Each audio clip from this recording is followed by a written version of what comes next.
వివేక హత్య కేసులో వస్తోన్న ఆరోపణల గురించి సీఎం జగన్ పులివెందుల సభలో కీలక వ్యాఖ్యలు చేశారు. తమ చిన్నాన్నకు రెండో పెళ్లి అయింది వాస్తవమని, సంతానం ఉన్నది కూడా వాస్తవం అన్నారు ఆయన. వివేకను ఓడించిన వారిని గెలిపించమనడం కంటే దిగజారుడు ఏముంటుందని జగన్ ప్రశ్నించారు.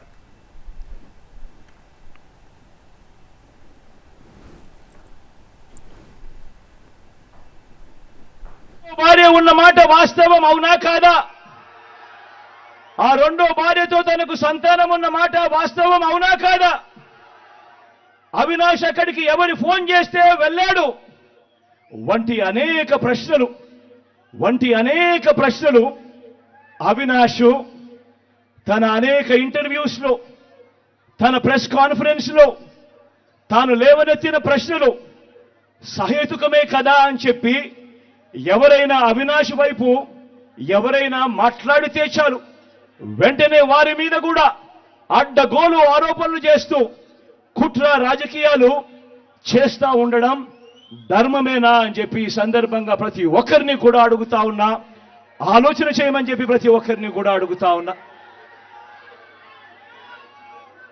ఇలా చిన్నాన్నను ఓడించిన వారిని గెలిపించాలని తిరగడం కంటే దిగజారుడు రాజకీయాలు ఎక్కడైనా ఉంటాయా అని చెప్పి ఈ సందర్భంగా అడుగుతా ఉన్నా.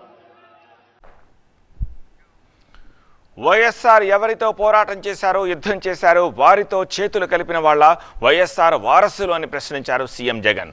పసుపు చీర కట్టుకుని వారి ఇళ్లకు వెళ్లి కుట్రలో భాగమవుతున్న వారా వైఎస్ఆర్ వారసులు అన్నది గమనించాలన్నారు ఆయన.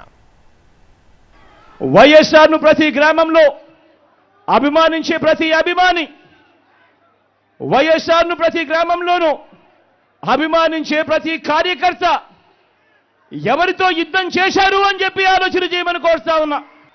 మరి ఆ వైఎస్ఆర్ మీద కుట్రలు కుతంత్రాలు చేసిన ఆయన శత్రువులతో పసుపు చీర కట్టుకొని వారి ఇళ్లకు వెళ్ళి వారికి మోకరిల్లి వారి కుట్రలో భాగమవుతూ వారి స్క్రిప్టులను వారు చెప్పినది మక్కి టు మక్కి చదివి వినిపిస్తూ కుట్రల్లో భాగమవుతా ఉన్నా వీళ్ళ వైఎస్ఆర్ వారసులు అడుగుతా ఉన్నాను మీ అందరి సమక్షంలో.